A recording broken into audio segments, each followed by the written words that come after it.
What's up, everyone? What's up, DFS Army VIPs, especially?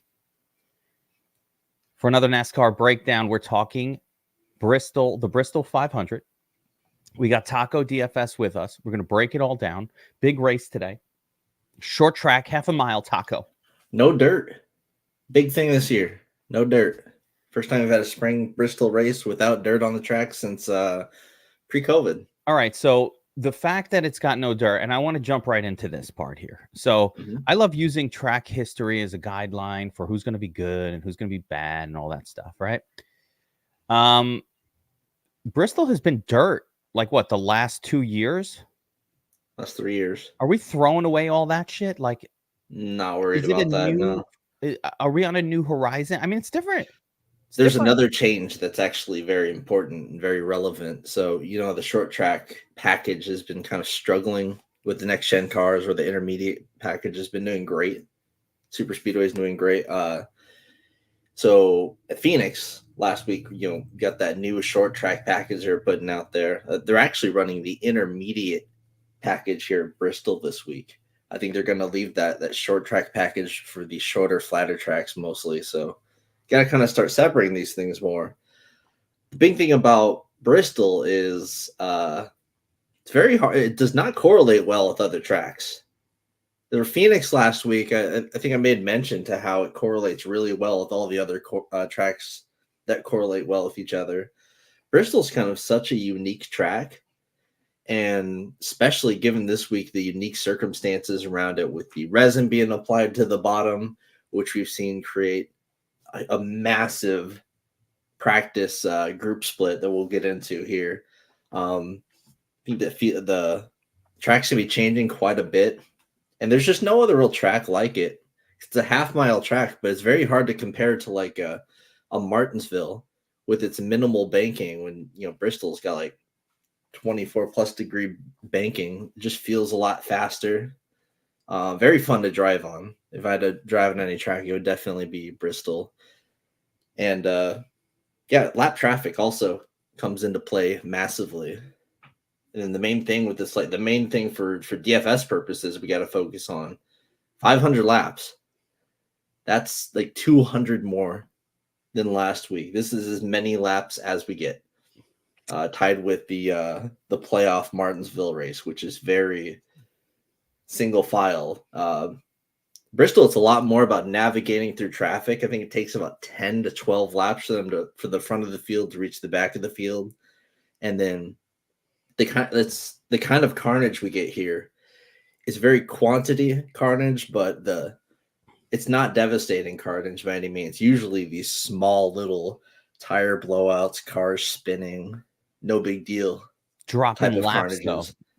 Dropping laps. Yep. And getting lapped. This is the worst track, the very bottom of all tracks in NASCAR when it comes to average drivers finishing on the lead lap. Yeah. Lap traffic going to be crazy. I don't even know really how to do the comparison because they have the dirt down here. A total different track. But one thing... Mm-hmm. One thing, I already kind of sorted the history so we could see what happened. And I did notice a phenomenon, Taco.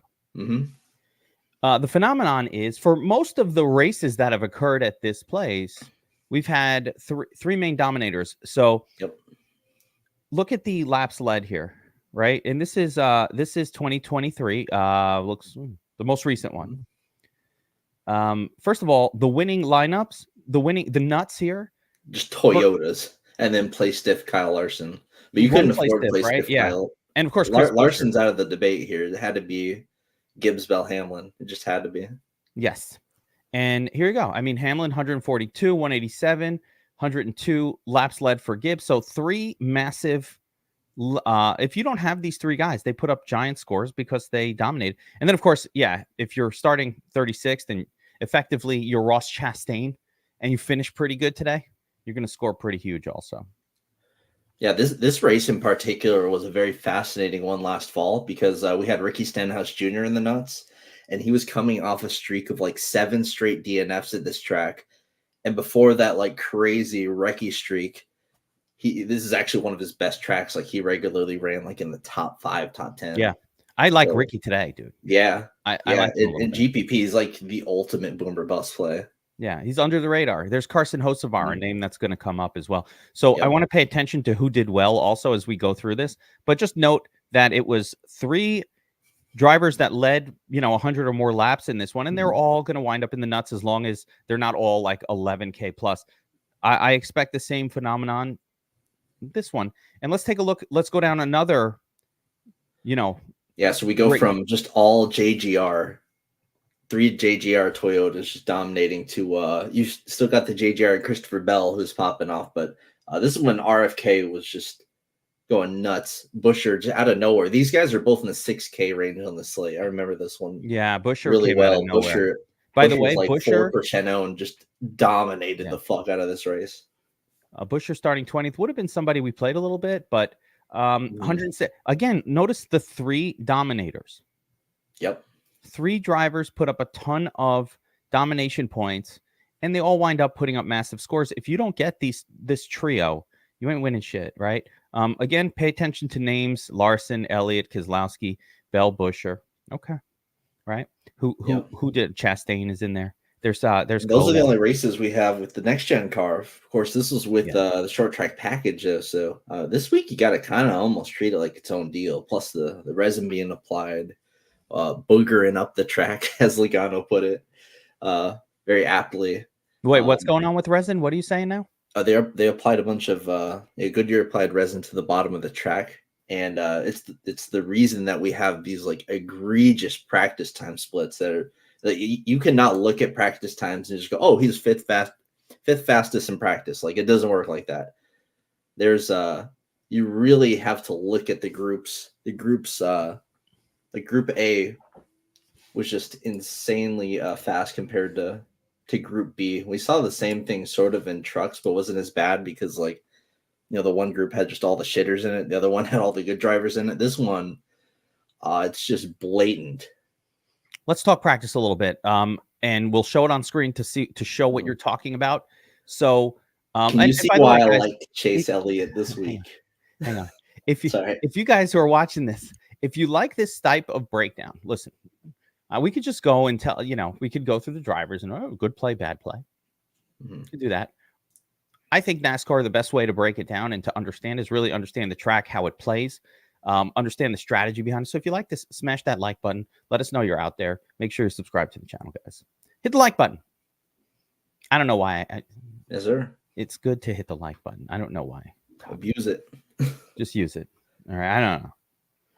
That's the producer was in my ear telling me to say that. All right. So, like what you said here, I've got this already sorted by best 5 lap. Don't know why I chose best 5 lap, Taco. I just did. It's probably the longest one that's got everybody in it. Yeah. Kind of Really seemed like points that. out that the Daniels in Group A fucking suck. Which Beat one by Group sucks? B guys. The Daniels in Group A. Suarez, Hemrick. Imagine losing to a Group B guy at the split. Come on now. Not impressive, Daniel Hemrick. And D-Swizz, super slow, only ran 8 laps. Yeah. But yeah, you see the split here. So if we separate A and B, and I can sort by best 5, best 10, but I left it at best 5. I don't know. So Blaney, Chastain fast, Wallace, Christopher Bell really fast. Yeah, and all these guys ended up qualifying well, with the exception of Chastain, who, along with Hocevar and Busher, all of them ended up getting loose in their qualifying lap. Yeah. Tough qualifying session. So those guys are starting from the rear. They're fine. The only concern, actually, really, not even much of a concern, was Ty Gibbs did wreck out in this practice. He ended up having he pretty much didn't participate in practice. He wrecked early, but he's fine. Yeah, Ty Gibbs, we got to throw away his mediocre practice. He crushed it here the last 2 races. Again, Yeah, he probably the most hype of any driver going into this race because this was his breakout race last year. Yeah, maybe that's not a good thing. I don't like the hype. But yeah, well, he got a little derailed here, but he's still cheap. Yeah, I don't like the hype. But all right, so Chastain fast, starting in the back. He's going to be the chalkiest driver on this entire slate. He's also inexpensive, so remember him, I guess. Christopher Bell dominated here the last couple times. I thought he had more hype than Yeah, Bell's like the favorite coming in, but I feel like he's been hyped coming into like the last 3 races. People may be fatiguing with Bell because it's been rough for him, but I mean, he's absolutely dominated the crap out of the last 2 races here in the next gen car. So it's kind of an obvious one coming in here they're going to look at. Yeah, and that's right. Buescher versus Chastain is probably a decision you're going to be making. Another guy like that is Bowman, who's kind of in that play stiff, explosive positioning. But let's talk about the B group here. Chase Elliott, the only Love this play coming in. He was not bad here last year. He was shit everywhere except for here.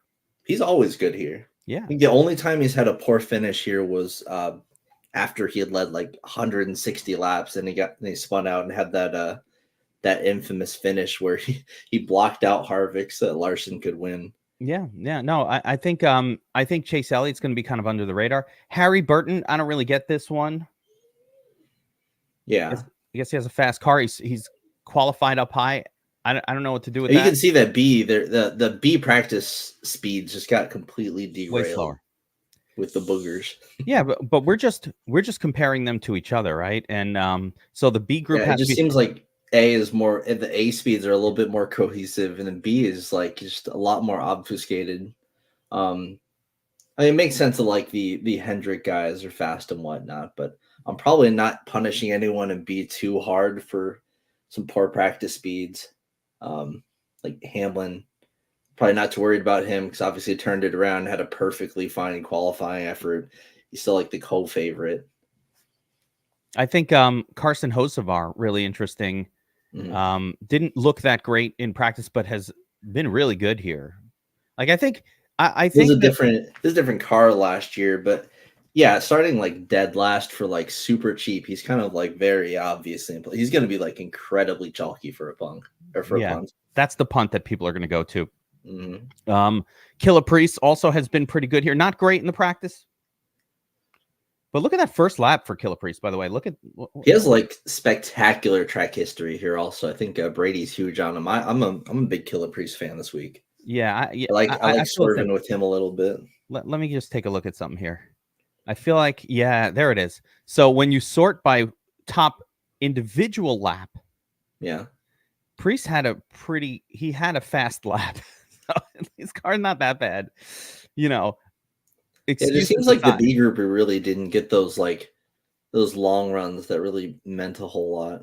Yeah, so obviously they're not just all bad across the board. It was just a huge split. No. This is clearly, and I think that's going to affect the race a little bit. They're going to put that resin, it's going to be melting away as the track rolls along.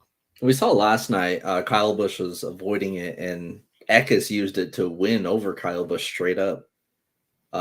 Noteworthy that okay, not totally relevant for this race, but would like to point out that I think for the first time ever, we saw someone lead like well over 100 laps and finish second and not be optimal.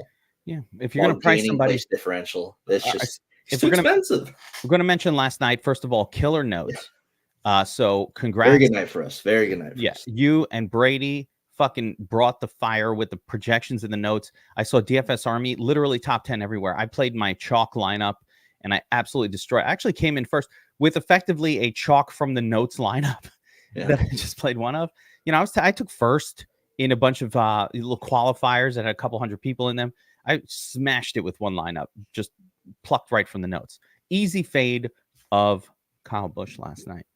But didn't seem easy, but just price him like that. Yeah. You're going to put him at 15K and there's no good turds on a slate. It's just like, that's what happens. The math said this guy, it's going to be wildly difficult for him to be in the winning lineup, which it was.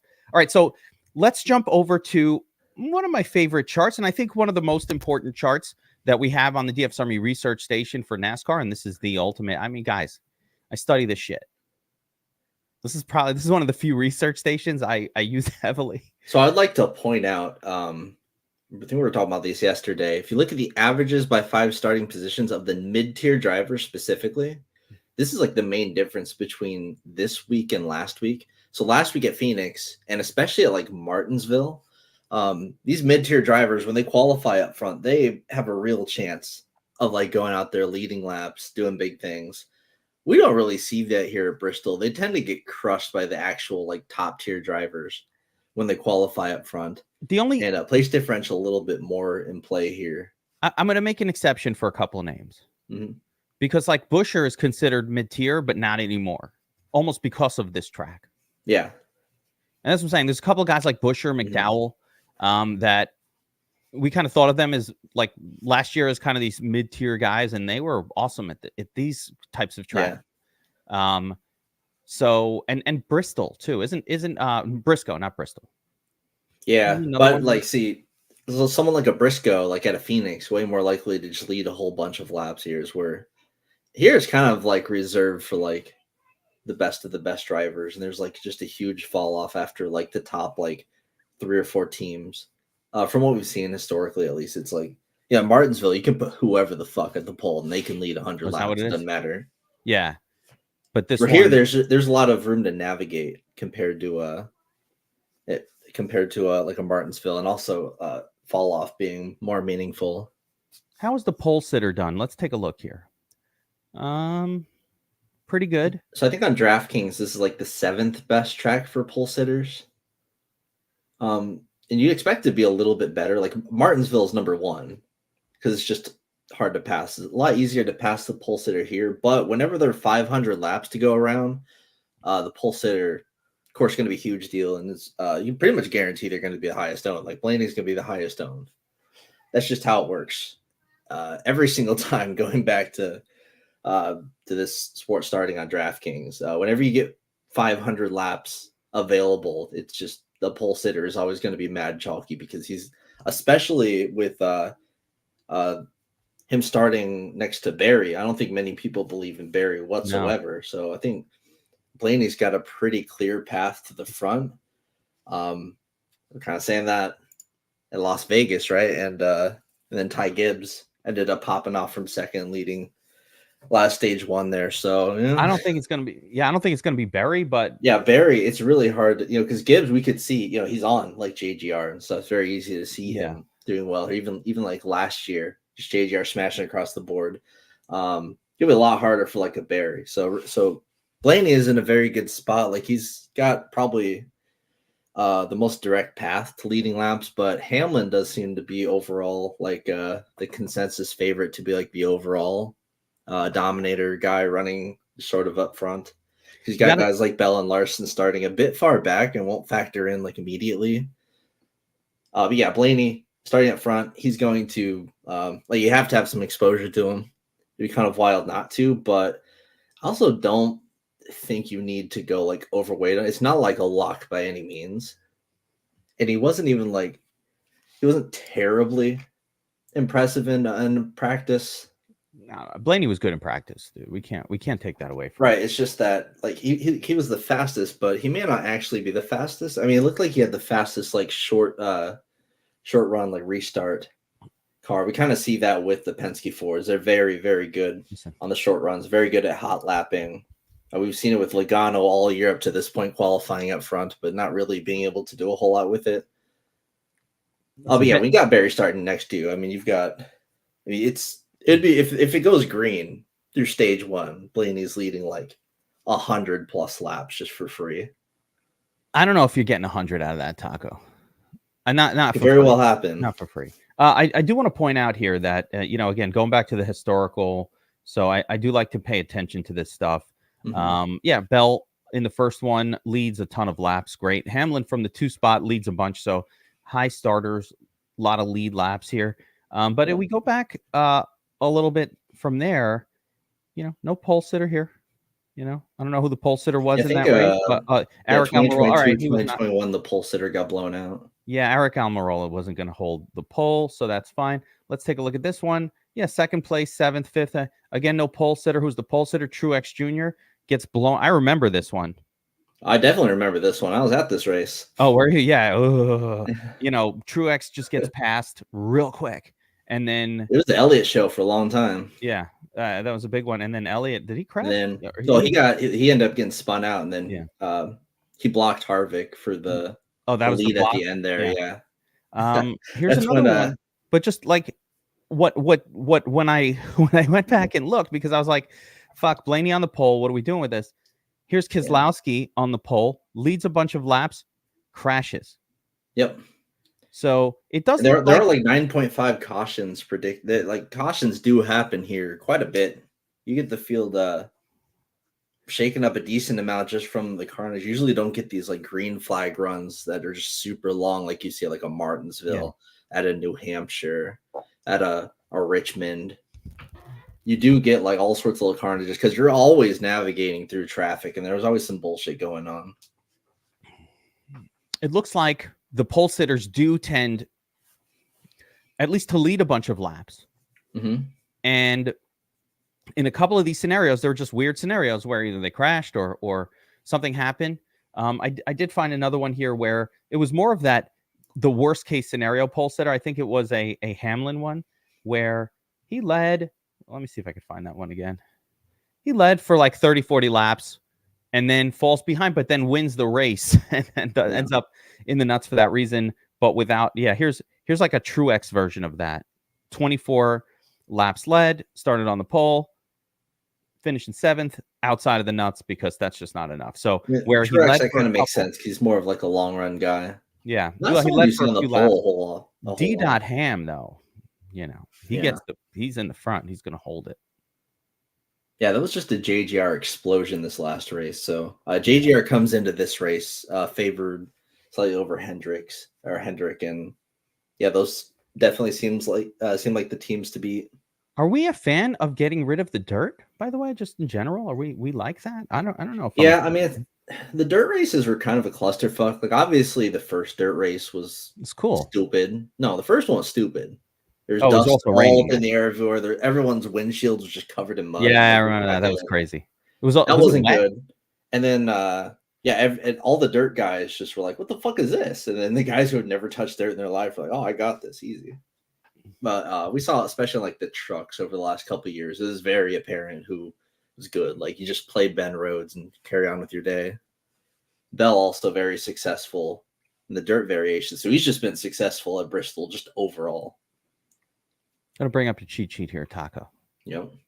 Let's get into some Bristol strategy.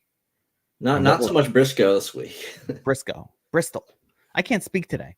By the way, I was out drinking. That's supposed to be tonight. St. Patty's tonight.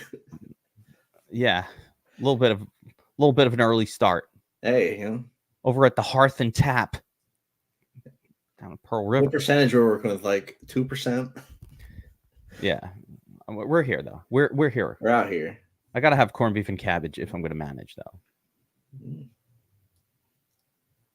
No. All right, forget it. Crushwell with the Blue Moon. It's from the 90s. Forget it. All right, Kyle Larson. Top dog, most expensive, 7-1 to win. Hamlin 6-1, Blaney 5-1. There's your prohibitive favorites. Christopher Bell 8-1. Larson starting 10th overall. Really good at this style of track. The high bank, ride the wall. Yeah, so I mean, the safest and definitely the chalkiest way to go about this is, Hamlin, Bell, Blaney because he's on the pole, Bell and Hamlin because JGR is crushed here. Bell is just straight up crushed here in the next gen car. I think with the switch to the intermediate package, you've got to at least look at Las Vegas, and that's not something we're really used to doing. Last few years, like intermediate track results have been completely irrelevant. It's been an entirely different package that we've ran on this track. But you got to kind of look to Las Vegas, and what happened in Las Vegas, it was just the Kyle Larson show. No one had anything for him. And Larson's ran well here. He hasn't necessarily led tons of laps, but in the last race, he came from last place to finish second. You kind of seen Hendrick be that sort of secondary team to like JGR or RFK in the one race. But they've always been kind of there. With the track changing significantly, I think with just managing the different lanes and stuff, I mean, I kind of like looking to an under-owned wheelman like Larson, because is he under-owned? You could find. Well, here's the thing. I think. Blaney is going to get a lot of ownership as the pole sitter. That just always happens here. And Hamlin, I think, is who people look to mainly. Like, I think Larson and Bell starting outside of the front like 4 rows is going to kind of knock their ownership down a bit. I feel But that Larson, I think, yeah, with this price also, like it's very easy to get off of a Larson and go down to a cheaper play, so you can afford some more goodies and squeeze some more DOMs in there. But I think Larson's ownership stays in check. But I kind of like going heavy on Larson. For me personally, I wouldn't say it's the right play. Again, this is a lower predictability race. It's not like Phoenix where it's super predictable, Richmond like super predictable. Bristol's hard to predict because of the circumstances just different this year. The package is kind of, has a lot of question marks. We saw wild variance in practice. The track should be changing significantly throughout, and I kind of just want to place my trust in a wheelman like Larson. I mean, Hamlin also, he fits that exact same description as well. I definitely trust someone like Hamlin here. It's just Hamlin's going to be super popular, and I just see Larson being just a step below in ownership. But when you talk about breaking a slate, who can break a slate like Kyle Larson? If he leads 200 laps, who is going to be surprised? I've got a sneaky one. I've got a sneaky I'm one not coming up a little later. super confident in any of these plays. It's hard to be confident in really any play at a bit of a clusterfucky track like this one. But I think Larson's like a good place where I feel comfortable going heavier on in comparison to some of these other guys. But like if you just want to play a whole bunch of Bell, that also works out really well. If you want to play a bunch of Hamlin, it's fine. Blaney, kind of want to be underweight on, honestly. I mean, I understand the field historically always just like pole sitter. Yeah, I'm playing a bunch of pole sitter. Worked last night, but I don't know. I just he made think the long run speed isn't quite there. These Penske Fords are just really, really, really good at hot lapping. And yeah, the situation with Barry being there is nice. It's gonna keep me from like fading the dude or anything. But I just personally think my leverage is going to be with Larson up here. Dude, Hamlin looms large starting third. Let's not fool ourselves here. No, he's going to run like third, fourth all day long. He will find his way up to the front almost certainly. Yeah. Well, how quickly? So the whole to me, in just starting this out, we've already established based on the research station that 2 to 3 dominators are going to dominate this track, and you will need them in order to win the Monies. Right? That is very simple. That's happened every fucking time. I think for a lot of these people, there's going to be 2 guys 10K plus, really just Blaney and up. People are going to take 2 of those guys for sure. And then probably just someone in that 8K range. There are dominators 8K range. We'll get to them, but there are some dominator. I think there are some dominators hiding hiding in that range.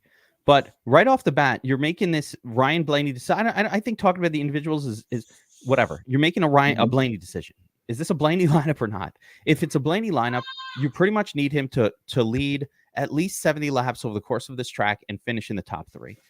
If he gets 120 laps led, now he can finish probably top 7 and still hang on. So that's the Blaney situation. He will need to hodl on to that first place spot for a while, effectively keeping Hamlin at bay. There's also a scenario where Blaney leads for 20 laps, Hamlin bloop passes him, and we never see Blaney in the lead again. And that will burn all of those 40% of people who play Blaney. I think your number's low. I think it'll be 42% ownership. Yeah, and also just, I mean, how often do we see like just an early caution from guys who went a little too hard on the setup, tire pressure too low, whatever. Casgralla just being shit. Yeah. A lot more likely to happen in stage 1. I think stage 2 is usually when you just peace out and go. Weird shit happens in stage 1. So I think your first decision really in tournaments is Blaney or not. And I don't know how you can definitely know in advance which one is the right call, but that or not. And then, like you said, I think if you don't have Blaney in there, you got to kind of think that maybe it's Hamlin who gets the lead a little bit at some. I don't mind them together either. We've seen first and third place both hit the nuts lineup. Yeah, and you got Larson here, Bell, these are all guys who can lead a ton. So I think overexposing yourself to any one of these drivers is probably how to not win. And instead, you got to kind of mix these up. I think we got to find the heavy exposures not in Dominators. I think you got to roll through these Dominators and just have a bunch of them in different combinations. You need to hit the right 2 or 3, probably 3, at worst 2. Mm-hmm. And you got to get the right ones. And you get them wrong, you're done. So I think there's a lot of merit to also playing these manufacturers or these teams like together. Because like last year, we saw top 3 guys, all JGR. I would not be shocked if we see kind of a repeat of Las Vegas, where it's just Hendrick far above everyone else. We saw the 1 year RFK was just better than everyone else in the field. So if you're hand building, or even if you're mass entering, I kind of like writing in like a group role for like, for 5 to 10 lineups, play at least 300 guys, at least 3 JGR guys, and just little rules like that. I kind of like, or if you're just hand building, also just pay little tiny attention to team it. stacks, not crazy like you would at like maybe a super speedway or something. But I kind of do like that here, just with how we've seen these races go in this package. I'm not gonna recommend that, but there is a and I'm not gonna recommend doing this, but there is a function on the Dom Station too where you can create little mini stacks by saying something like, if Hamlin is in the lineup, then increase projection for Bell, the other JGR guys like Bell and Truex and Gibbs, by 5% or something. There's an ability to kind of like the sim model allows you to do something like that, but I wouldn't necessarily do that. I think it's too overarching for an entire run. But I don't mind what you said. Like, just little splashes. I like doing those little there. Like if you're doing 150, you do like 5 where you have like a Hendrick, 5 where you have like a JGR. Get cute. So we talked about the super elite sort of high likelihood to dominate guys. Blaney, Bell, Hamlin, Larson. Those are the ones that stick out the most. There's some other ones though that are going to pop up, but you've got fade calls kind of on Byron and Busch. Byron's usually pretty good, but Byron has never led a lap at this track. Yeah, that's the main issue, and I think he's going to go pretty underowned again. Because he's not really one to push an issue for the lead. He loves to run in like 3rd and score nothing on DraftKings. So, yeah, his price is so expensive too for someone that's really never done anything here. The win odds are significantly less good than everybody else in the salary range. Despite qualifying well. His odds dropped after qualifying well. It's not good, but yeah, tournament only play, I would say, for that guy, for him and Kyle Busch, both sort of afterthoughts here. The other guy who falls in that category is J-Lo Logano, starting 4th. Logano's one of these guys that, every now and again just gets it done. Yeah, so Joey Logano I expect to be super low owned. On FanDuel, it's a different story. There are a few guys here, mostly Truex, Busch, and Logano. Crazy. Yeah, this is some interesting. FanDuel is interesting. I want to say something about FanDuel real quick for our FanDuel players. This is the number 1 week for starting guys in the top 10, like their fantasy point share compared to the rest of the field. But it's also like a really, really good, like it's the absolute number 1 for guys starting the bottom 10. And it's like, I think it's like 2nd or 3rd for guys starting the top 10. And the reason is because on FanDuel, unlike DraftKings, they have the laps completed stat. So FanDuel actually plays way different than DraftKings on the slate because of the 500 laps. Everybody's floor is gigantic. If you have anyone with any sort of issue, you are toast. You are not cashing, even if you have all the Dominators. It doesn't matter. The strategy historically that's done really well here in FanDuel is to take one ultra punt, like 2K play, because they're all scoring the same down cheap. You just get the cheapest dude you can and then just annihilate Dominators. But you've also got some like really underpriced guys like Logano who just inherently scores better on a FanDuel. If you're playing both sides, like Truex, Busch, Logano, they all actually make for way better plays on FanDuel. So if you know on both sides, consider that. Yeah, it is. Busch, he was mentioned before the show. I don't think a lot of people will play him. A lot of people like watching the Pat McAfee show, and he was literally just on there, like shit talking his short track program. I don't know. He used to be so good at this track, but since the next gen, the switch to Chevy, there's been nothing here. He just got beat straight up last night in trucks, which has got to be demoralizing. I don't know.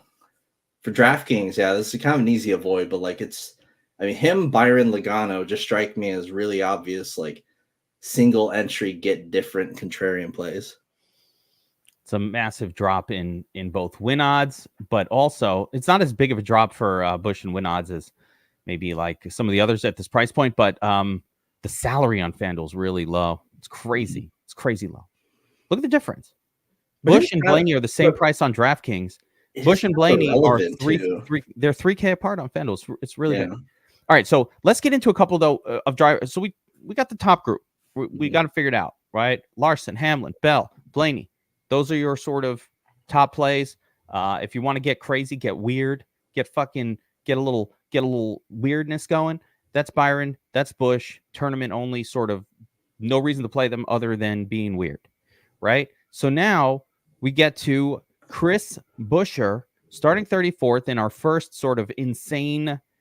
This guy's pretty good here. Why is he starting 34th? What happened? He got a little issues in qualifying. I posted the video yesterday. Literally just bumped the inside resin there. Just got a little loose, and it ruined his entire time.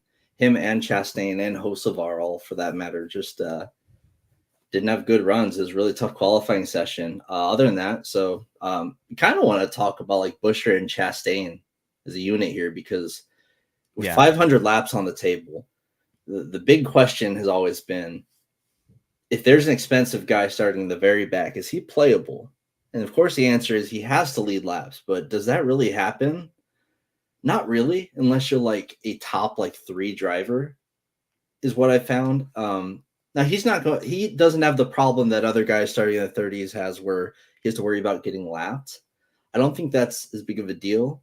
Buescher has like the recent form of, crushed and dominated in 2022. Awesome last year, finished 4th, was good. And has been in really good form in all of the shorter tracks, the short, steeper tracks. Very good at like Richmond as well, which is the highest correlating track to this one. By good measure too, actually. It's the only one that even like correlates over 50%, which usually for an average track, you have like 7 to 10 tracks that correlate over 50%. So again, a very unpredictable track. I've always preferred to avoid these place differential plays, especially if they're not like super lights out like Kyle Larson types. And you even saw last year Kyle Larson start dead last, get up to second place, but he didn't lead them laps. He was not optimal. Let's do this math, Taco, because this is really important. The second component of this, first of all, is the difference between Buescher and Chastain in terms of the price. So Buescher has like the form going in, but he's priced up because of that. Chastain has the practice speeds, very fast in practice, but he's at a reduced price. I think he's going to definitely bring in more ownership. But the pricing difference is very relevant. So when you play Buescher, you're effectively giving up a second or third actual Dominator. Can't play 3 of them. Can't play 3 10K above guy, or it's hard. You can do it, but then you have to give up all the play stiff. So you have to play like Hocevar and then someone also that's in the 5K range. Yeah, no, you're in that kind of thing. You could do it with Dinger. There's a few names down like here. On FanDuel, you could play Hemrick and then just put anyone in there. I love the FanDuel strategy that you talked about, by the way. We didn't harp on that enough, that you could just punt all the way down. Okay. Yeah. But I want to. Everyone just scores so similar there. You might as well play Hemrick at 2K. That's just the and if it's not Hemrick, pick another name, because Hemrick could crash. Like you roll through. It almost doesn't matter. They all score the same. Yeah. Yeah. Well, unless one of them just randomly crashes. Like you can't have the crasher. But here's the thing. The optimizer is going to love Buescher and Chastain. The optimizer is going to jam Buescher and Chastain in on every fucking lineup, because the way an optimizer works is it's using a mean score, meaning that these 2 really good drivers starting back, if we're predicting that they're going to finish in 9th place or 8th place or 7th place, they're just going to have a massive mean projection. They're going to have a great floor. Yeah, great floor, great cash play, all of that. Everybody's playing them in cash. But in order to win this tournament, you need the Dominator. So you're going to have to run your optimizer in such a way that you force the Dominators or reduce the projections on these guys, because they're going to, much like, how do I put this? I don't know, just in other sports too, like in MMA, when somebody's, super highly likely to win but not score well, they're going to show up in every lineup because they're high win odds, like a female fighter that always goes to decision. It's just in like in cash, I guess you can play these guys. Although there is also an argument to just jam as many Dominators as you can in cash. It's actually a very frustrating cash week usually. Yeah, I think GPP, I don't know. I think like if Busher does use like pit strategy or something and get the lead, then he could score out of control. For the most part, I think he's more of a GPP fade. That's why I only put him as really a cash play. And I kind of like going underweight on both of them. Taco Larson from 36, and you're saying he wasn't playing the slate as well, because you had Bell, Hamlin, and Gibbs. I think it's mainly just Gibbs was significantly cheaper than Larson. So winning lineup was Hamlin, Bell, Gibbs for sure. Yeah, you couldn't afford it. So, but Larson had lead laps and tons of fast laps, so just lead laps. But he's a top one driver. Yeah. So let's just look at some more historical guys starting a little further back. That's not a good example. And another thing to point out was Chris Buescher was 11th in practice in the A group. And that's another thing to keep a huge eye on this week. If you're 11th in the A group, that's really like being like 20th or something in practice. So when you factor out the A group having the huge advantage, that's like not good. You don't see too much of it. So let's see. Jones starting 20th, finished 3rd. Reddick 17th, finished 4th.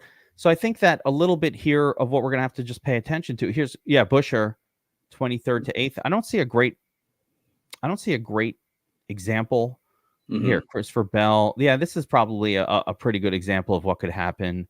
Somebody starting 36th, right? Bell here. So this is 2020. He starts 36th, finishes 9th, runs pretty well, does not really lead or get fast laps, scores well, 61. And I think if you push him up into 3rd or 4th or 5th place, you're getting about 70. Yeah, but I also really, I don't really like looking at these trends for this track in particular, just because that was a different generation of car. It was a short track package, and on top of all that, this year we got the switch with the the resin being applied and the intermediate package being used. The short track, I think it kind of shakes up, just kind of reduces the quality of track history here. Plus, it's always been night races over the last few years since we've had the dirt during this race, the afternoon race. So I don't know. It's kind of a week where you really want to be a bit contrarian. Most other short tracks are very, very chalky. I think this is the one where you kind of want to swerve a little bit. I think the baseline is this. Yeah. The optimizer is going to jam these guys in your lineup. They're supreme cash plays. Buescher, higher risk, because when you're paying not a 10K, you're effectively giving up a Dominator. So if two of these drivers emerge as 100-point scorers, this guy is not going to get 100 points unless he leads a ton of laps. Even Buescher going from 34th to 10th or 9th, and he needs to finish like 2nd or 1st to even be in this conversation, or 3rd. He needs to get on a different pit strategy and rack up a whole bunch of fast laps. Could do it. Is how it would work. It's possible, but if he doesn't do it and he just has a good run and finishes in 8th place, it's probably going to get a great score, help your cash lineup just fine, thank you. But it probably doesn't help you win a tournament. It's actually going to score better on FanDuel than DraftKings as well, just because how place differential. This is like a middle of the road track historically for guys starting in the rear, but on FanDuel, this is one of the best places to start guys starting from the rear. Random.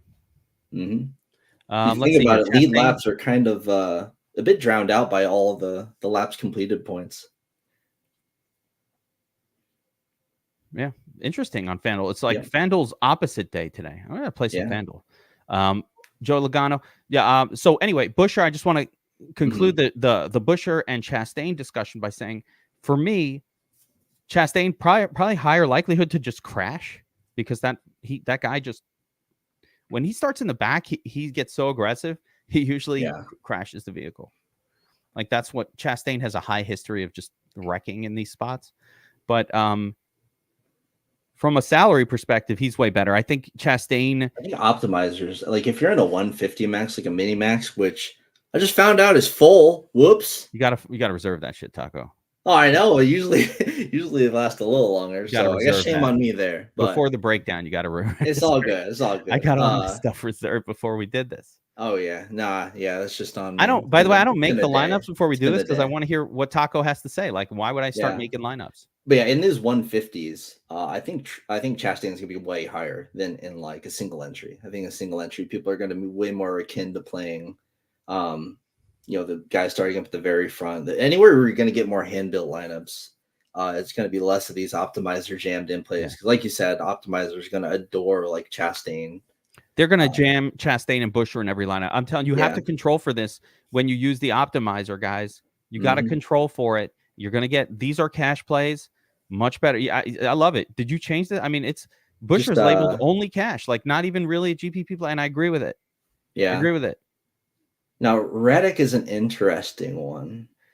Keselowski, I think, is going to have speed if Buescher does, and he's like good at like navigate. He's good at like it's a long race with a bunch of laps, and he's just good at like finding his way to the front when he doesn't really deserve it. But he has been like actually kind of fast this track, so he's like a solid play, just mad overpriced on FanDuel for whatever reason. Reddick was an interesting one though because he really doesn't do well at Las Vegas like at all, especially in this next gen. But I think if there's a case to be made for if we're using this intermediate package at Bristol, and we've never really used the intermediate package at Bristol before like that, and the only race we've done this package so far this year has been Las Vegas. Who was good at Las Vegas? Larson was clear number one, but Reddick was a clear number two. So I think there's a case to be made for like a Larson Reddick lineup. He's so expensive. Yeah, he's so. And expensive. It's like again, it's going against, like me, I don't like place differential here, really. It's going to take a long time for Reddick to factor in. He probably won't. But it makes him kind of interesting to me. That's like the one thing that sticks out to me about him. Otherwise, I'd just be inclined to kind of ignore him. But he was really fast at Las Vegas. Yeah. I listen. He's 9K. He's a little spendy. Mm-hmm. I don't like it. But in a mysterious, it's tournament only. You marked it correct. Like there's nothing that says this guy's a good play here, but why not? He's starting 23rd. There's a lot of play stiff, but I just don't like the salary. It's a little too expensive. Truex Jr. just he's doing Martin things here. Like doesn't really stand out, but I think it was just last week that Truex Jr. wasn't it last week that like he was kind of in this nondescript third best on his team guy and ends up in the nuts. So did that happen last week? Yeah, so I mean, Truex can't really count him out. Any real short track, he's on the right team. JGR is favored to win this thing. Again, he kind of reminds you of almost William Byron on that team, where he's a bit more on the conservative side, very long running. I just like him a lot on FanDuel. Obviously, he's mad underpriced on there, and I think he's just the scoring system kind of works a bit better for him over there. But I think he's just a good like pivot sort of play. I think people generally be off of him, and there's only one other track that, like on paper, the track that is the most similar to Bristol would be Dover, because it's also concrete. It's also a short, steep track. It's the only other real short, steep track there is, because we don't go to like Rockingham anymore. So I kind of like him, but he won the Dover race last year and is like really good at Dover. We haven't seen him do well at Bristol. This is a track that he struggles at significantly. I don't think he has a top 5 any time in the last like decade. So again, it's just a pure like GPP ownership play. You kind of put him in the Kyle Busch, Joey Logano sort of pile of, if you're just playing it safe, playing the smarter plays, he's not going to be in your pool. I don't think he's going to get very popular, but he is priced down significantly this week. It's a bargain. And just on the same note, of course, and the same win odds, we've got Chastain starting 36th at 8,500. And again, I'm going to repeat that I think 8,500 starting 36, aside from the fact that Chastain always crashes out or frequently crashes out in these situations, which he does. If he's not crashing, you're probably cashing. Ooh, I just made that up. Yeah. Cashing. I'll put him in the Stenhouse category of checkers or wreckers, boom or bust. Yeah, checkers or wreck, man. If he ain't but cashing, he gets kind of some floor added to it with it, so it's a bit weird. Wait till we get to Ricky. Same idea. But one of my favorites. I've been waiting for this one. I knew this was the guy I was going to play come into this week when I saw his price. Chase, ain't nothing changed but my limp. Elliott, starting 5th, 11-1 odds, no ownership, 8,300. His odds jumped a lot last night. Getting excited about this one because he was like 22, 23. I love Chase Elliott this week. I think he's under the radar. It's crazy because you're liking him too. He's good here. He's just not in form. But I think I've been waiting for like the race to predict Elliott comes back. I should just be bold and say this is probably where we see him come back into form for sure. Very good here. Again, the only race in the last 4 years that he's done poorly. He's like a permanent top 5 kind of guy at this race from what we've seen outside of the 1 year where he wrecked after leading 100 plus and was still just super fast even after he wrecked. 8,300 so cheap. His odds really sticking out to his price. And he's sandwiched in between Ty Gibbs, who obviously has a ton of hype coming into this week, and Ross Chastain starting in the back. So I think the ownership isn't going to be too crazy with him. I really like this play for GPP. Love it in GPP as well. Chase also crushed it at this track the last couple times. He's the fastest. Why is he? All right, let me put it like this. I'm going to put it like this. It's just the form. The last half year or so, Elliott has been crap. He's been really crap. Last year. He's been bad. Yeah. I think let me ask you this question. I'm going to throw this at you, and this is going to make your mind explode. Okay. Mm-hmm. If Chase Elliott was priced at 10-1, then he would just be like Logano, Truex, Kyle Busch in that category. Yeah. But I like him a bit more than those guys. But that's what I'm saying. His ownership won't be there. The ownership would be, I don't even think that different. Would it blow your mind if he was priced the same as Busch or Buscher at 9,800? No, you'd be like, oh yeah, that's appropriate. Yeah. Which means this $8,300 price tag is he could be a 4th Dominator option in your lineup. Yeah, he would just be a Dominator option. He is a cheap Dominator at 8,300 that could flip the whole script of this race. Mm-hmm. Flip the script. And I think he's I think it's just a shark next to a fish here, and the fish go to Chastain, the sharks go to Elliott and Gibbs. That's how you do this with 500 laps to go around him starting 5th. Yeah, I like Gibbs too, but Elliott is really exciting as a tournament winning play, starting 5th at low ownership. So do with that what you will. The fact that Elliott's been really terrible outside of this track for the last year, who cares? This track he was good at even last year. Yep. And that was his bad year, and he was fine here. So fine by me. Gibbs. So I'm not entirely sure where he'll end up. I assume he'll still be popular. All the talk was on Gibbs coming into this week because this was his breakout race. He crushed, but really it was just JGR crushing. They do that again. He's 8K on the team that's favored to win, and he's getting closer and closer to the rest of his team, as he gets more and more reps. You saw it at Las Vegas. Again, we looked at this Las Vegas package. He was amazing there. Let's look at his partners here. Tons of laps. Hamlin and Bell, 11K. Mm-hmm. Ty Gibbs starting a little further back, but in the same level of vehicle. Yeah. For 8. I mean, that's a lot of savings. The only drawback is he didn't get to practice. It's like going to Costco and you find out that the Kirkland signature brand, it's made by the same company that makes the good stuff. Same factory. You just take the case sig for the discount. A long time ago, I did used to work in a pretzel factory where we literally just had a tube of pretzels shooting out. We just changed the container based on whatever off-brand thing it is. Same shit. Just change the box. Ty Gibbs is Kirkland's signature JGR. Yeah. It's Kirkland's signature Hamlin. He's priced like on brand on FanDuel. FanDuel is all about Ty Gibbs this week. They're like, nope, we're in. FanDuel's fucking around, but DraftKings might I think you find can out. still pay for him. Just punt and pay for him there, honestly. Dude, where do you hear? Where else can you go to find out that Ty Gibbs is the Kirkland signature of NASCAR drivers this week? Only at DFS Army. Only on this breakdown with Taco and his sidekick, the Geek. All right. K-Sig. I like the K-Sig here as well. Ty Gibbs, but the ownership, curious. But all right, so let's get to this next group because there's some interesting spots, and then there's kind of like a weird zone, and their faces are kind of blocking right now. Oh yeah, actually let's get ourselves out. I'm trying to make the screen a little larger, but let's get to this next group here. Bubba starting 9th, not the best win odds, not the best win equity. Taco not interested.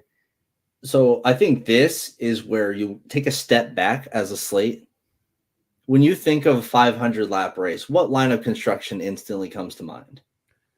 I mean, heavy dominators and then play stiff guys punts from the back. Studs and duds. Yeah. So this mid-range should be barren. And once you get off of Ty Gibbs, you can see with the odds, like, and the projections, certainly, they just fall off a cliff. There are a few play stiff plays, and I just don't, again, I don't see the need to pay. I'm going to make an argument here. I'm going to make an argument. You could just punt, all the way down and start almonding or starting 30th. Like, might as well save 2K.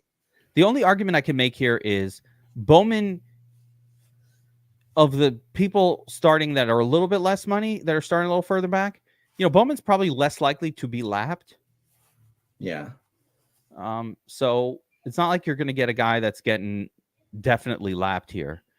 I think Bowman works with the. He does not have the upside that like a Ty Gibbs or Elliott has when it comes to getting fast laps, Dominator points. Like he's proven to be extremely mid. Yeah, Chase Briscoe starting kind of high up. Good at these tracks. Yep. He was pretty good here. He stands out of like the flat short tracks. We've seen him obviously just crush continually running top 10, like at Phoenix.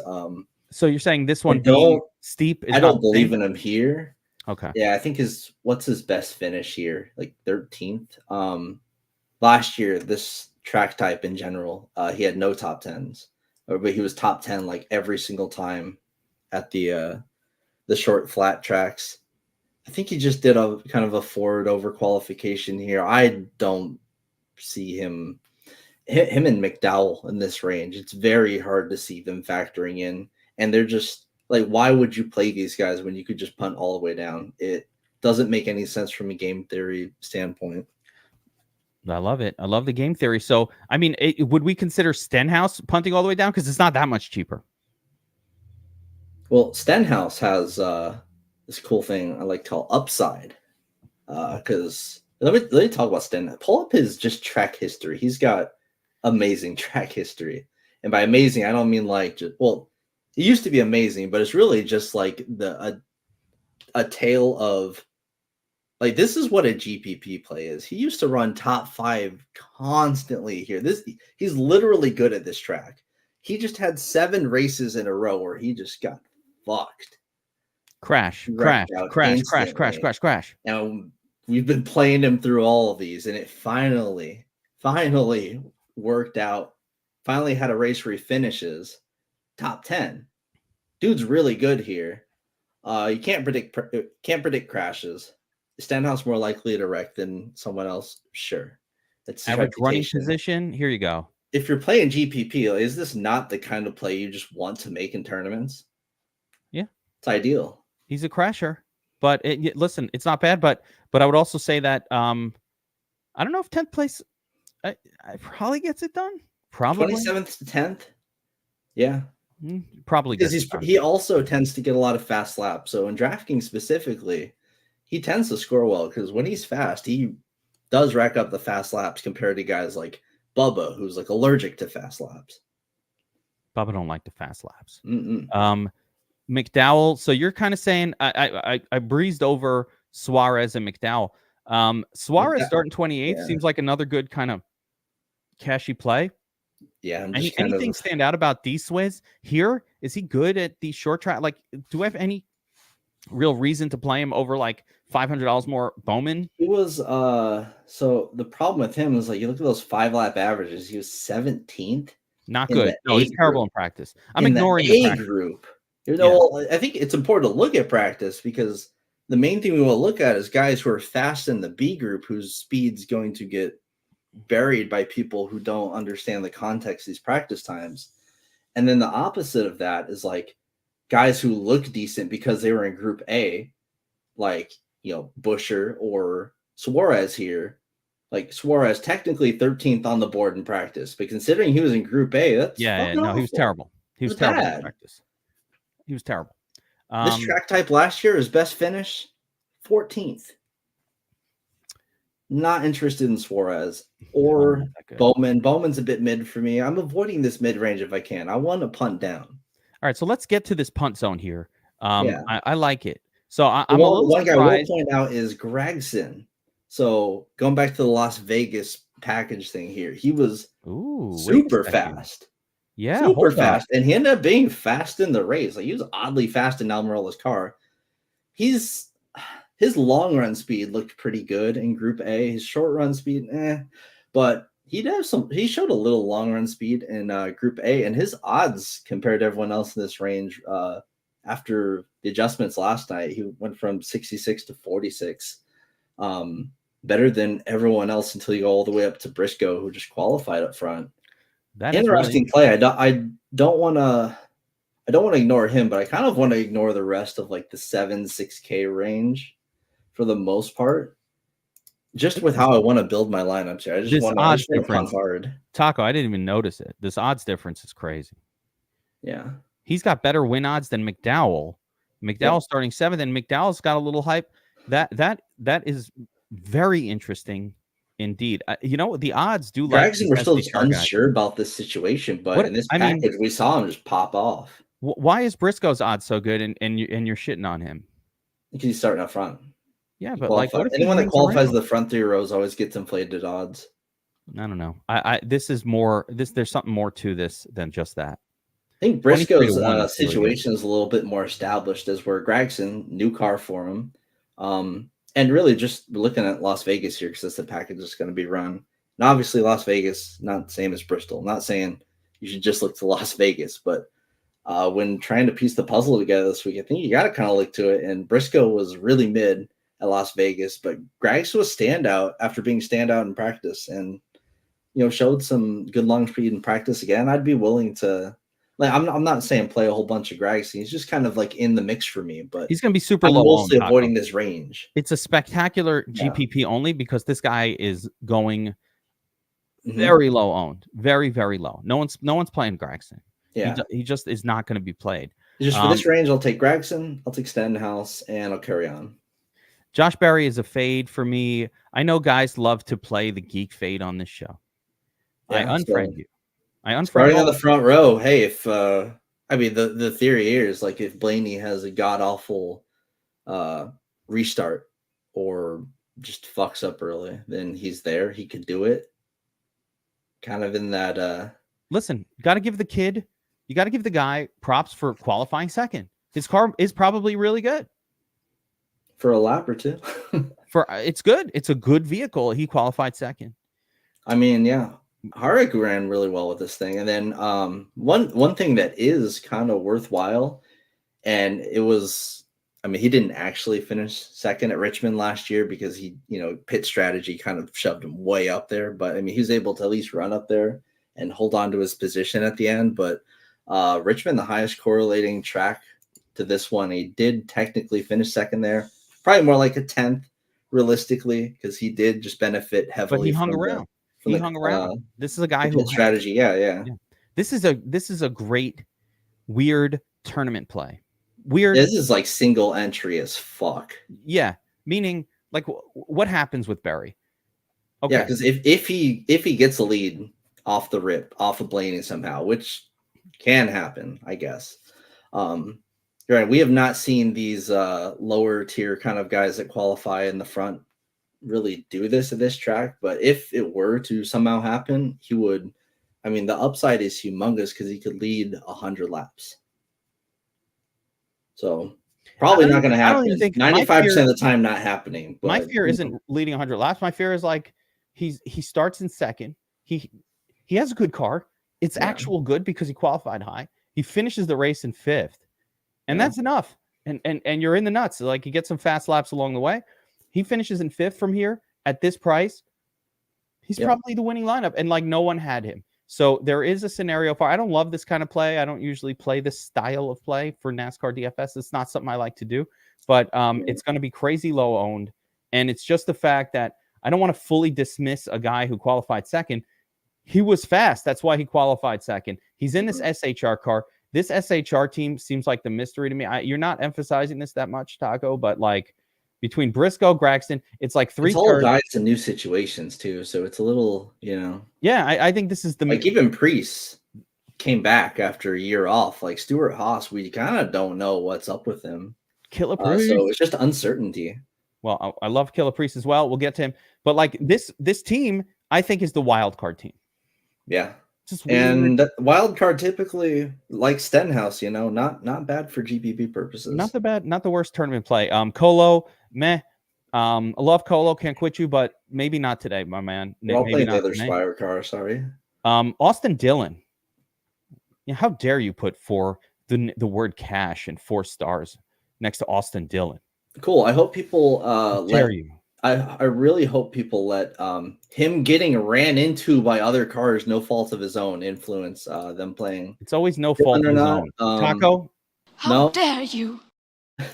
You get barreled into when you're just minding your own business, lap like 4 of Harrison Burton or whatever. Like, it's not, shit don't matter. All of the Austins. Look, here's the thing. Bro is always going to finish like 15th here or whatever, right? It's just, you're playing Austin Dillon at $6,300.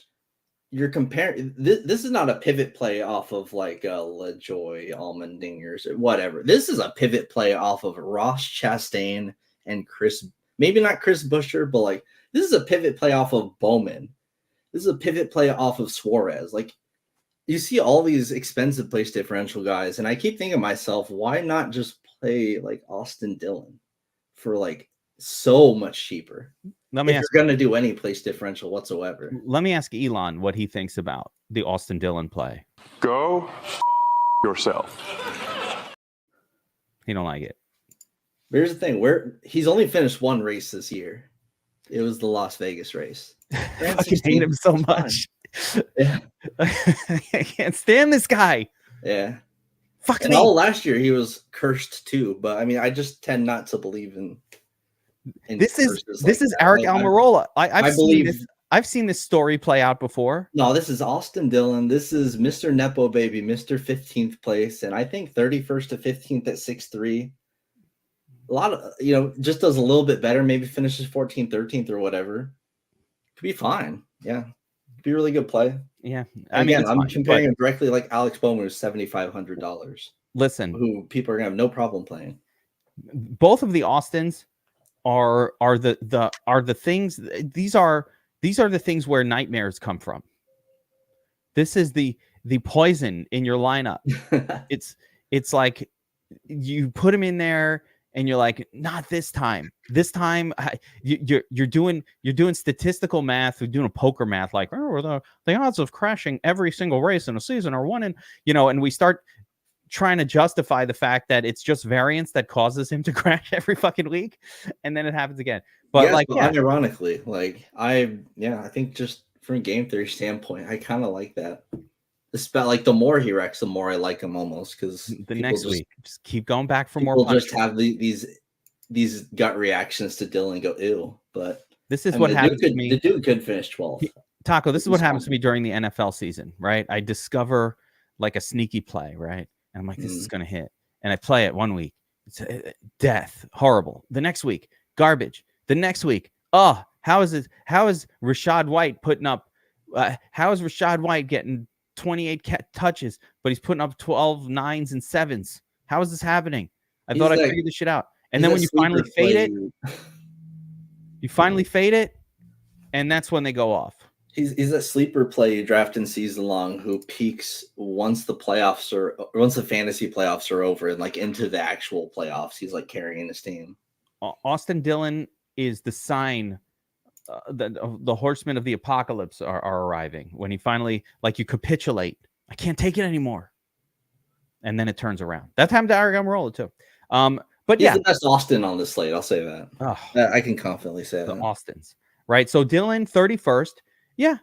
Okay. Could sneak into 12th place and get you there. Yeah, and could just get lapped. Yes, and probably gets lapped, and maybe peaks out at like 16th place or 18th, whatever the lap traffic allows. There are a couple of names down here that I think, and we just got to try to find the one effectively. If you could, I feel like the strategy we talked about, studs and duds, you got to live in this zone, right? You got to have some of these guys. Can't help it if you're going to play that.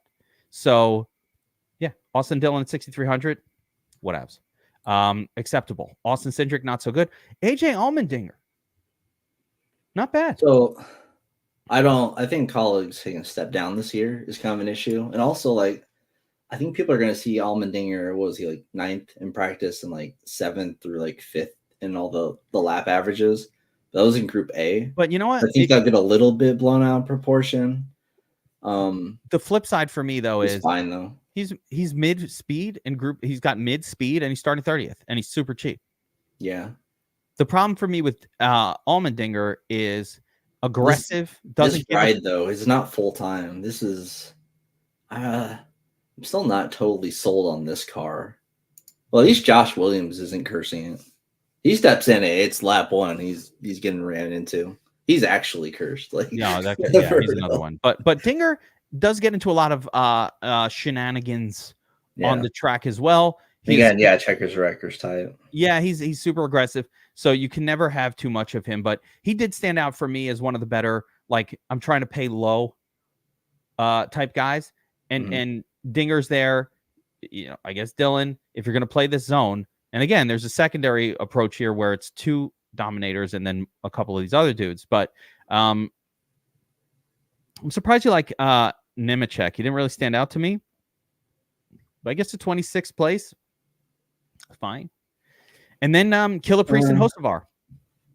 So with John Nemechek, it's really just Legacy, Inspire, kind of these teams that, especially Legacy. We've seen some real speed out of that team. Like Jones has been like oddly fast. Even Nemechek, he's kind of gotten into some problems so far this season, but I mean, he's been like fast in some practices. It's just kind of a shot in the dark because, again, this team, I mean, Toyota looks great, right? And yeah, we've seen instances where Jones seems almost as fast as like the other Toyotas. So it's just kind of taking a shot on this volatile team. So I think he may have a little more upside than like an Allmendinger. Probably not going to work. Doesn't project out well.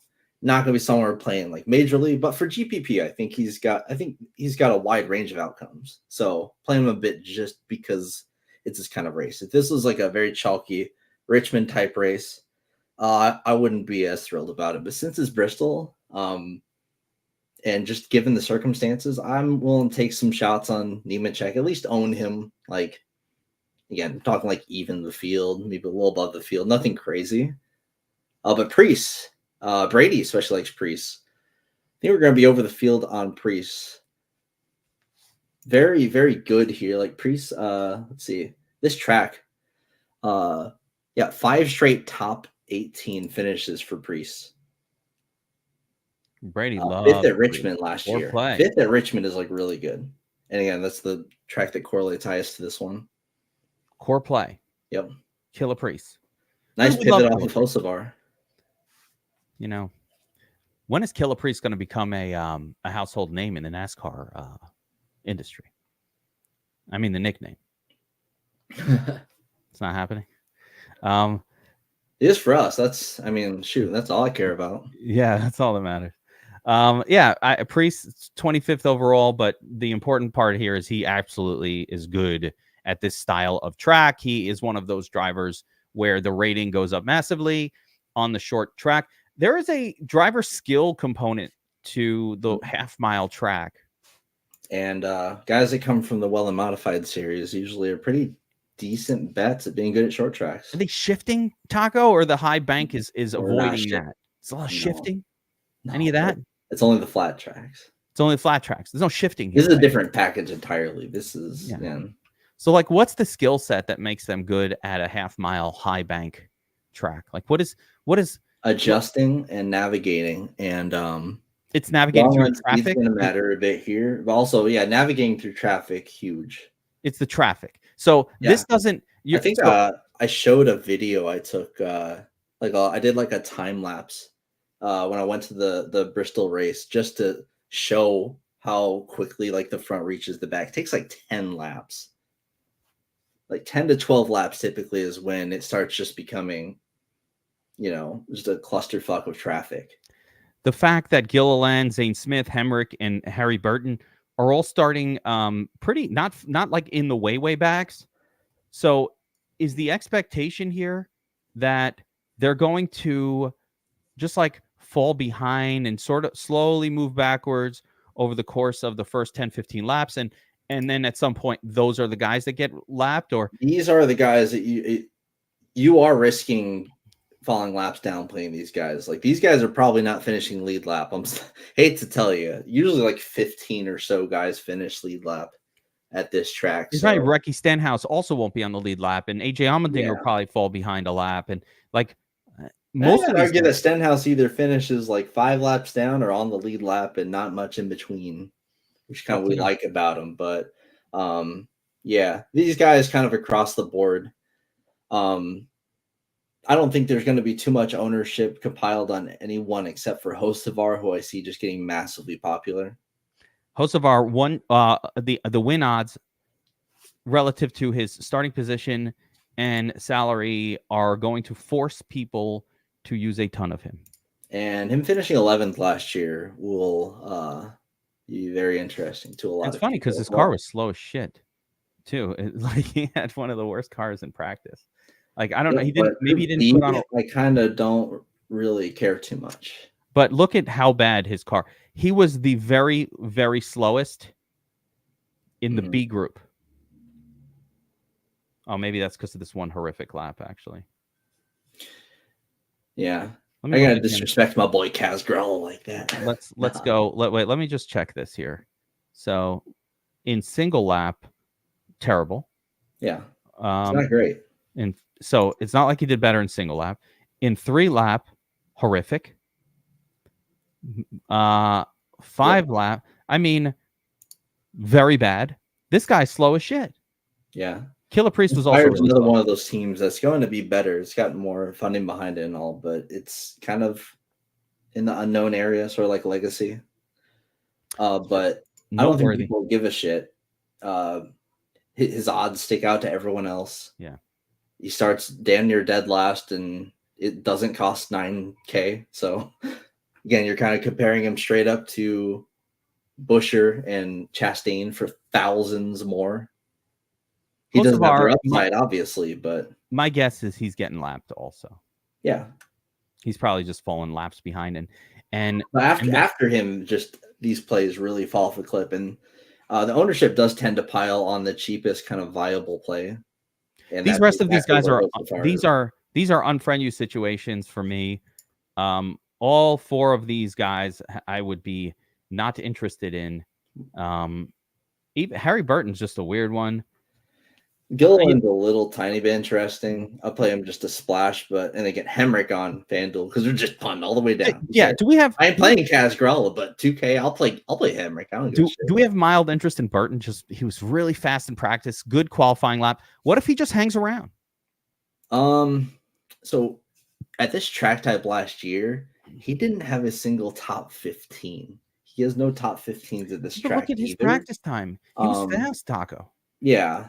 He was I'm also just trying not to read too much into Group B of practice. But he was the fastest. Yeah. He was really fast. And then in qualifying, so we threw this out. And then in qualifying, he was fast also. Yeah. You know who's going to fucking be in the nuts for this? I'm now making a declaration. Okay? You know something?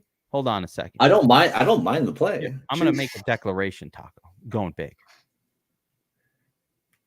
No one's going to play. No one's going to play this guy. Okay? Harry Burton. No one's playing him. Starting 13th. Sucked last year. Harrison Burton hangs around on the lead lap for the whole race for cheap money and winds up in the nuts lineup. You heard it here. Thoughts, Taco? Not for me, but you're out on that. Yeah, I think I'm a little biased. I am a known Harrison Burton hater, so I'm a step back and take. You're probably right. I'm too biased to come up with let me see what Brady had to say on Burton. I just don't really like him. Let me see what Brady had to say about all this. Not a fan. Right? Phillies know it's just Rick Ware racing. Yeah, I mean, I just want to say that was not financial advice, what I just said. And, entertainment purposes only.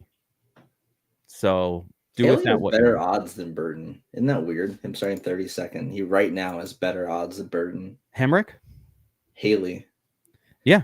Harrison Burton. The 400... Haley was really good at the dirt version of this track. Something's off about this. Why would Burton's win odds? He's starting 13th. Look great in practice. Look great in qualifying. Vegas always despises Burton. They hate Burton. It's the wood car. Is it the wood car? Maybe the track type history is just fucking abysmal. Right. It's like Cendric, just bad. In fairness, guys, when I said go over the field, let me now qualify what I said before. Going over the field of like going 2% when they go 1%. The field is going 2%. So if you need to double the field or triple the field, you're talking 4, 6, maybe 8%, Burton. I probably wouldn't go any more than that, even if you want to get silly with the Burton play. Yeah. I'm just saying, that's not necessarily. I'll defend your right to play him. Going over the field is not the same thing as Kenny G is going to be like, 70% Harrison Burton. I'm like, dude, I don't know about that. Maybe not that much. But you know what? You want to win? Fucking do that shit. Do it. All right, Taco, I think that's it for this breakdown. Yeah, I'd say Haley's puntable and Grella you cannot play whatsoever. You can't play Haley either. I would play Haley. Haley comes out of nowhere. Actually, he's just the punt all the way down guy, and you can't actually punt all the way down because Grala's literally seconds off the pace. But like that's the actual like punt all the way down guy and say fuck it. Yeah. But that strategy again is going to be way better on FanDuel. That's like the FanDuel strategy. What are we like? Hocevar being so chalky. Is there any strategic thoughts with Hocevar in terms of like maybe just like not play him? He was slow and chalky. Yeah, I think that's perfectly viable. I think we're going to end up on him a lot. I think optimizers are going to be in love with him. Yeah. So yeah, I don't mind that at all. I mean, cash, everyone's going to play him. He's going to be like 70% on cash. No, it's fine. Play him in cash. Yeah, I think I like Priest there. I like even like Allmendinger. Nemechek is just like basically the same odds. Like a lot of these guys are very similar. Austin, Dillon, they're all kind of the same-ish play to me. They're just a bit more expensive. And me liking Larson, I kind of do need to like. Let me get your opinion on this somewhere. Let me get your opinion on this. Straight up, head to head in a tournament.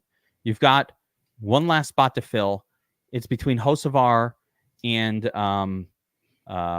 Priest, Killer Priest. Which way are you going? In the tournament? Priest. Yeah. So there you have it. I mean, like, that's your answer, isn't it? You're going to take lower owned Priest. Better for tournaments. Hocevar is your cash. Plug him in your cash lineup. If you already have like some risks that you're taking in your lineup and you have some contrarian plays built in, then it's probably perfectly fine to take like a Hocevar. While we have the crew here, guys, March Madness is coming up, so I want to let everybody know that I'm going to lead you all to March Madness bracketology victory this week. Right here on the DF Summer YouTube channel and the Sharp App YouTube channel, we have models coming out We've got a full statistical breakdown. Statsational does it spectacular every year about who are the teams that should be in consideration to win your brackets. I got a really special model coming in for NCAA basketball, which I'm going to go over. So a lot of cool stuff for those of you who like to do March Madness. So make sure you're just like in the DFS Army Discord or, subscribe to the channel, notified and all that stuff, and do the Sharp app channel as well, because I'm not sure where we'll put those videos. But we will be doing a lot of bracketology this week. So it's going to be a big week here for that. But it starts with a NASCAR takedown, Taco. Yeah, I'm down. Who's your win pick? Let's go. You had to bet it. I know who I'm going with. I'm getting crazy. The obvious is Hamlin, I think. Yeah, I was right last week about Bell. Yeah. This week, I haven't really thought about. I guess I should say Chase Elliott. It'd be kind of crazy if granted, I'm sitting here wearing the Chase Elliott helmet, mind you. You're actually wearing the helmet. Wait. Anyone that's been listening to me a long time knows that I'm very anti-Chase Elliott fan. But are you in real life wearing the helmet or just virtually on the picture on the screen? Actually, in real life, I'm wearing a Bill Elliott and Chase Elliott shirt. It's sick. We got to get video. Awesome. We have to have video for this at some point. We're going to dox Bill's a man. That's my actual favorite driver. Me and Chase have a love-hate relationship, essentially. Bill Elliott's your favorite? I named my son Elliott. It was after Bill Elliott. That's fire. And Elliott Smith. Kind of both of them combined. People think it's because of Chase Elliott. It's Chase Elliott kind of because he's the son of your favorite driver, right? But I find myself fading him way more than I play him in DFS just typically. So, but it's flipped with. Yeah, this is just this week. I feel really strongly about Chase. I think he's going to be a solid play. And he's just too cheap, man. If he sucks, it's because DraftKings literally baited me. They made him so cheap. They made him like Alex Bowman price. Damn, you gotta play this guy. Ridiculous. I like Chase also. I think he's sneaky to win. The 11-1 though, it's not like as he starts to turn the season around. That's my hot take. I think this is where he finally gets back on track and starts looking more like Larson and Byron speed wise. I could totally see that starting off here. Then we have a road course race next week to just continue that. I can see it happening. That's the narrative I like. Who do you think Brady would pick to win? It's a great question. Yeah, get him on here so we can just ask him. Yeah, we got to get Brady on here. Get that question going. I don't know, but I like the Elliott. He actually said Kaz Gralla. He told me. Yeah, no, he did not say that. He said Kaz is actually leading 400 laps. Kaz ain't doing shit. I don't know what you're talking about. I'm going to just end it here because we started to go off the rails. But good luck this week, everybody. Well done to all the big winners last night as well in the truck series. Let's keep it going. DFS Army, helmets up. Let's take it down. Bristol, iconic track. Let's fucking smash it. Good luck, everybody. Peace out. Helmets